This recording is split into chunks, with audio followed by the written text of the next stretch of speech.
Tell you a little bit of story. I was born and raised in Serbia, Yugoslavia, and then when the war started, I left and moved to Canada. Once I moved to Canada, Canadians had too many of their own physicians, so there was no room for foreigners to take exams and practice. So I ended up working as an assistant in hair restoration clinic. And I fell in love with hair restoration. Finishing medical school, I was thinking I'll save the world with sick people, and then I realized how much I enjoyed really doing hair restoration. And as I was working in Montreal, I started training, met a person who started opening clinics in the United States, and moved with that company and started traveling and training assistants and physicians, and spent 6 years traveling around the United States and training.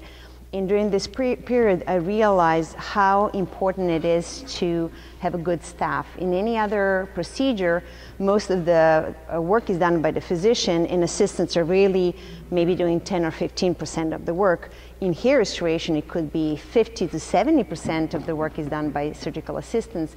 So it is an important part of your procedure, and they have a huge impact on the final result. So for that reason, this course is designed so that you learn both sides. As a physician, you can do a great job, but if your assistants are not doing their part, result will not be good. So my specialty became training staff. This is not working, is it? Okay, so this. I have nothing to disclose, and so what is the uniqueness about assisting in hair restoration? And so what I'm going to do today, I'll talk to you a little bit about uniqueness of the assistants and what they do, and then how you hire them. So before I go any further, let me ask you, how many of you are going to start the practice after this course, planning to start the practice? Okay. Do you have already assistants who are going to work with you? Yes, yes. Are they experienced? No, not experienced. So you will be starting with them, and so there is certain things throughout this course you will learn, so you know what they need to do, and also you can guide them in their process of learning. They have to have a great manual dexterity, hand and eye coordination. Then they need a mental aptitude to sit for hours and work on a tedious work. Not everybody is suited for tedious work. It is, whether it's dissecting or placing, think about the surface of the head, and 3 people working in a small area. So someone has to be mentally in a good mental state to do that. What I mean by a good mental state, not everybody is patient and can work with the tedious work. So you need a stamina and focus. Then they have to be knowledgeable. They're not just cutting, like in the kitchen cutting vegetables. They have to be knowledgeable, and they have to be able to work independently and make critical judgments, because as I mentioned earlier, important part of the result lies in their hands. And that is where the training that we provide here will be highly focused on critical thinking. So among the tasks, they're going to set up the room, assist you in a surgery, dissect and place graft. This is a major part of their task. Sterilize instrument, clean the room, and like a regular assistant, but with a major focus on dissecting and placing grafts. When they're setting up, what you have to think if you're starting this practice, you have to think about what needs to be prepared. You have to prepare a patient chair, and I will be giving a lecture on setting up your practice and explain what type of a chair to look for. We are working on a small area around the patient's head, so the chair has to be specifically chosen for that, to be easily accessed to the patient. So as you see, there's a narrow tapered top of the chair, adjustable headrest. Then assistants will be preparing your medication. Sometimes you'll have a nurse prepare. Some surgical assistants will be doing that. You have to trust them if you're not doing. But what I'm trying to say is choose your people well, and just be aware of what they need to do or what they can do. And setting up patient chair, medication tray, instrument tray, cutting stations. So there's about 30 minutes to an hour prepping work that they have to do before you start the surgery. what I wanted to mention here is that this is a clean procedure, so the rules are a little bit more flexible. You're going to sterilize your instruments, but some things will be just clean, not sterile. So you have to choose people who can understand cross-contamination. Not everybody, something may be totally easy for you to understand, but not everybody can understand the cross-contamination. They will put the clean gloves and scratch their hand or face and then touch the patient. So those are the small things you have to, maybe small in your mind, but big in consequences they can cause in your practice. So think about, you can train people to respect field as if it's a sterile procedure, even though you're using clean gloves. So you can sterilize your instruments. There's a difference between sterilizing in a pouch or flashing. We would recommend sterilizing in a pouch unless you drop something and you don't have another instrument. You're just going to use a flash, quick sterilization. Otherwise, it's better to sterilize as many things as you can. Sterilize gauze, Q-tips, tongue depressors. So use as many sterilized things that you can, even though it's a clean procedure. As I mentioned earlier, awareness, it's never too much to stress the awareness of what is touched during the procedure. In what we touch with gloves, without gloves. So just having clean gloves doesn't mean whatever you touch, you can just easily contaminate. And in some practices, we, for example, in our practice use hibiclens we give to our patients to wash their body in hair before the surgery, so we don't give antibiotics after. Some practices will give antibiotics after the procedure, some will give during the procedure. Different practices use different approaches, but you have to be aware of the fact that the cleaner you are up front, the less chances of infection and cross-contamination, because this is a clean procedure. So you really have to be aware. A lot of people working, you can't be watching everybody, so the responsibility of paying attention, what is clean, what is not, lies on your assistants. Yes? MRSA, why we do chlorhexidine. You can explain this. Sure. One quick rule is, I think it's really important to do chlorhexidine for 2 days pre, because of the incidence of MRSA, methicillin-resistant Staph aureus. I do a full body wash for the patient. You're echoing. You're echoing. I'm echoing? Yeah. So we do that. I think there's been really no evidence that antibiotics postoperatively will help. Sometimes it can hurt. So I just want to sort of give my 2 cents is that chlorhexidine pre-op is very, very important in my opinion, especially for a clean procedure where we may not be doing a lot of other prep work. And it's important to mention to your patient, if you give them, for example, in a pre-operative visit, we give a bottle of chlorhexidine. I have difficulty pronouncing this word, so this is why I left. Hibiclens we give to our patients, and we always mention to be careful and not to get it in their ears or eyes because they can cause damage. So just be aware that you have to take certain steps to ensure good results and prevent any infections. So while I was working in hair restoration and starting a training program, I realized that for a long time we didn't have a training for surgical assistants. So it was on-job training, which means you would, if you're starting a practice, there becomes this catch-22. How do you train? And if you schedule a patient and you don't have your staff trained, then they can damage the tissue. How long is the procedure? How big will be the case? So it becomes really difficult to train on a live patient while you're kind of providing service. So that there was a limitation. There was not that many courses that they were training assistants without having a real patient. I'll take questions after. It will be slow learning curve because if you're starting practice, you couldn't schedule patients every day, and whenever you're learning something, the more repetition you have, the faster you learn. So when you're starting your practice, you schedule one patient now and then one in 2 weeks. So your assistant barely learns something, and then they have 2 weeks window in between. So I came up with a solution. There's a pre-training and live patient training, and I'll explain this. And so what was really a tough part is, how do you train when you're starting a practice? And when you're having existing practice, If you introduce a new person, then it slows down because you need to use one of your experienced assistants to supervise your new trainee.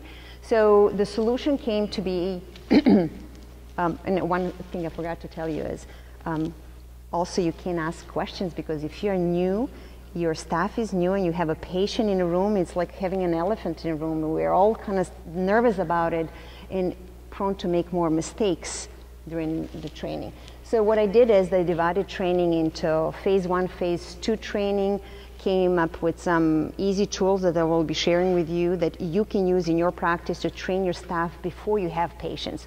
So they can develop dexterity, hand movement, hand and eye coordination before you even touch the tissue.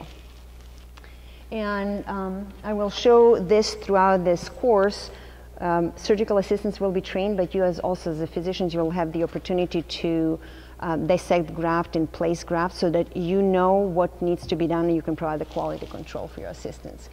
And then during the live, working on a live tissue, now once the pre-training happen, then it's much easier and more quick. They can learn more quickly how to treat the tissue correctly. So the training objectives were first to learn about the procedure. So when in a pre-training, what we do is we talk about the procedure, so someone is introduced with the concepts, they can freely ask questions, they're not nervous about it.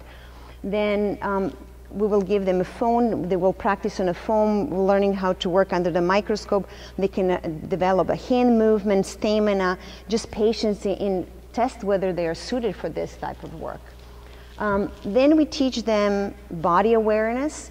We are working on a patient, and if this is patient's head, we are very close to patient. So we have to be aware not to put the hand in the front of patient's face, not to hit the other assistant. So there's a body awareness that happens whether vis-a-vis other surgical assistants, but also vis-a-vis the patient. And then we also teach critical judgment. We talk about good grafts, bad grafts, and what to do when and how. And so while we were doing hand movement, what I did is I found, I looked at the different materials to develop training, and I found this foam that is used to separate toenails when you're painting toenails, and it's a uniquely good foam because you can cut it and it doesn't bend when you're cutting it. It kind of gives the ability to cut even slices and use forceps.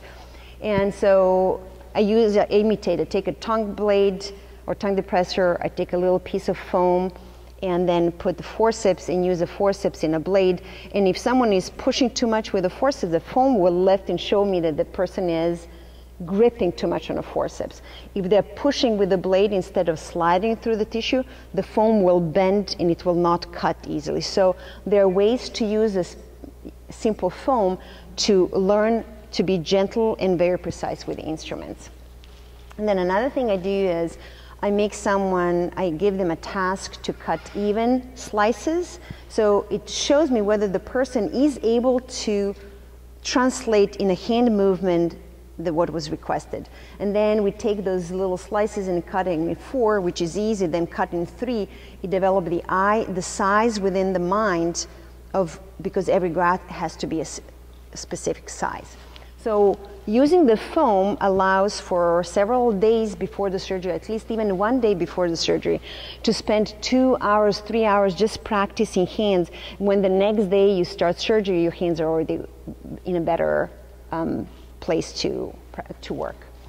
And it's hard to work under the microscope because it's not easy to look straight and work below. So using this foam helps develop this hand and eye coordination. The second part of the training is I use images, and I can share these images with you. So I took the strip and I explain what will happen with the tissue. So once they develop the hand movement and hand and eye coordination, then we talk about understanding concepts. So we take a strip of tissue, we explain that there's what the slivering means, which is slicing through the tissue, and this is this. So we explain that they have to be sliding the blade between these follicular units and creating slivers. This is called the sliver. So the purpose of this is to make a thin slice of tissue where the follicular units can be exposed and we can see them on both sides and dissect in between. So the second portion of the graft preparation will be dissection, as I mentioned. So we take the sliver, dissect in separate follicular units, and that would be graft dissection. In follicular unit extraction, there's a certain techniques that they're taught how to extract the grafts, but still the grafts need to be trimmed and cleaned. So the concepts are the same. Understanding follicular units, how many hairs in a follicular unit, in how to sort them, to preserve the sebaceous gland, not to trim too much, and to preserve the integrity of the follicular units. And all this will be explained later within the training. And then then I take pictures and I show what is bad and what is good, and then teach them to learn to make critical judgments. So for example, I take grafts. These are good grafts because the hair shaft is intact and the bulb is intact. And then I show these are transected, and any transection, which means any cut that happens along the hair shaft or hair bulb, will affect the results. It could be poor result or no growth caused by transection. So I show the bad graft so they can understand the good and bad. Otherwise, how would they be able to make any judgment? And then I show that there are different sizes. Some can be trim thinner, some depending on the physician, some can be a little chunkier, and then I'll explain the purpose behind this. And then what I do is I take this image and I ask them to tell me how many follicular units will be in each. So for example, let's look at this one. Do you think how many hairs can we extract from this one? Can you see clearly? Anyone wants to share? None, 0. Because the hairs are cut. If you see here, they're cut. They are not, the hair shaft is not intact. Here, there are 2 hairs that they're intact. We'll just trim the tissue around and preserve this one. Here, we can use 2, but these are transected, they need to be trimmed. So we use the image, so that would be a second part of the training. By using images, we develop some critical thinking and a judgment that has to be part of their thinking while they're dissecting graft. We'll be addressing this over and over, but this is part of the training, and I can share these images with you so that you can use them in your practice and share with your staff. And this is, I have the results so they can test their knowledge.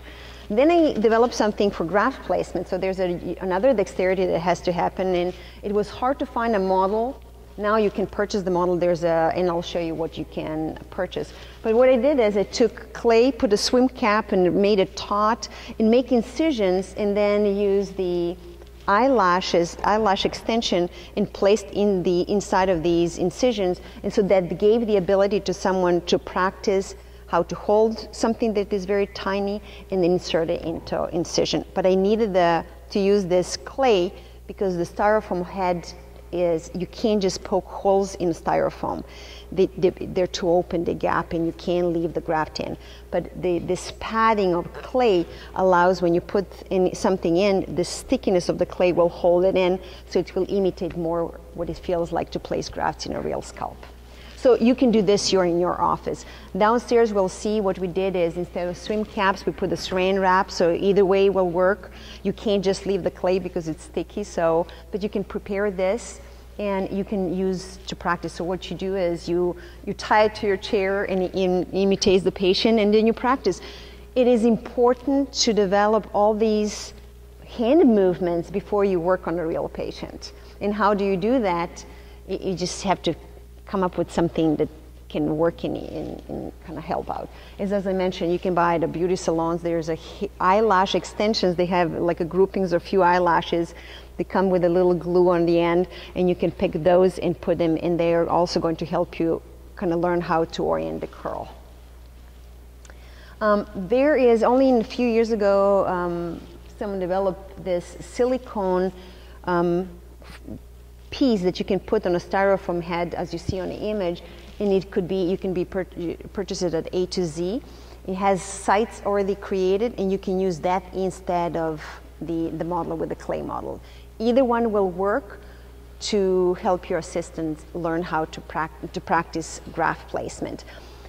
Not only the hand movement, there's on the left side, There's a certain movement on the right is easier for the right-handed person. When you're working from the back, there's a different hand movement. So using these models is very, very useful. And as I mentioned, it takes time to be comfortable move with your hands, but also develop a speed. So what you're looking while you're training is how someone is holding the instruments. They have to be held, and throughout the training we'll show you, they have to be held firm, but not smushing or not crushing the tissue. Then there's a certain placing strategies, we'll teach you that.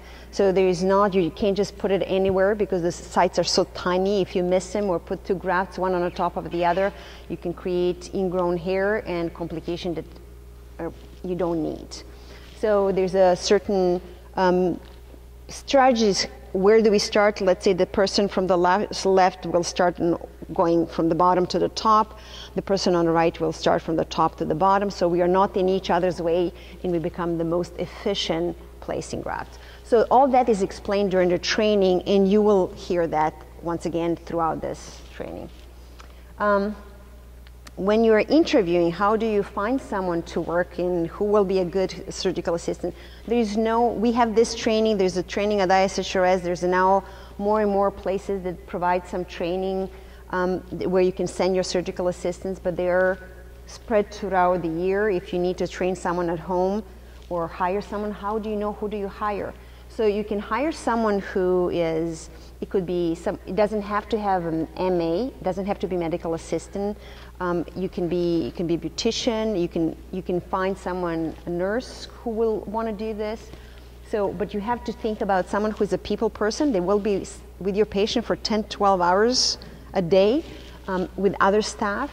You need someone who's a team player because we have to help each other. You will look for someone who can work independently. Remember, you have to trust their critical thinking and their judgment when they're trimming and placing, because the result will greatly be impacted by their critical thinking and in their judgment. And then when you're interviewing someone, you can use this foam and you have them for 5 minutes sit and cut the foam. Within 5-10 minutes, you will know whether that person will know whether they are suited for this job. If they try it, they have to be honest with you, and within 5-10 minutes, you know that this is good or not good for you. So this would be a good tool to use during your interviewing. The ideal for the practice with 2 to 3 assistants, the more the merrier, but remember when you're starting the practice, it's hard to have a big staff because you don't have patients every day. You have to keep them busy. They could have a medical or aesthetic background. They have to have a penchant for tedious work. Someone who is doing crochet does not translate necessarily they will be good in hair transplantation, because they may not be good with tissue or judging. They may be just creative in a different ways.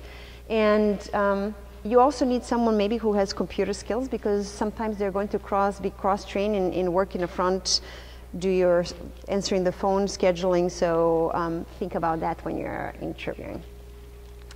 And then when you're training, I just want to summarize, divide your training into developing skills, understanding the concepts, use the images, use thinking, interaction in thinking before you work on a patient, so that they can be well suited and comfortable starting with the real tissue, and you will ensure that better success.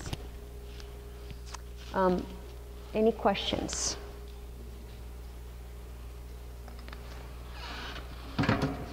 No.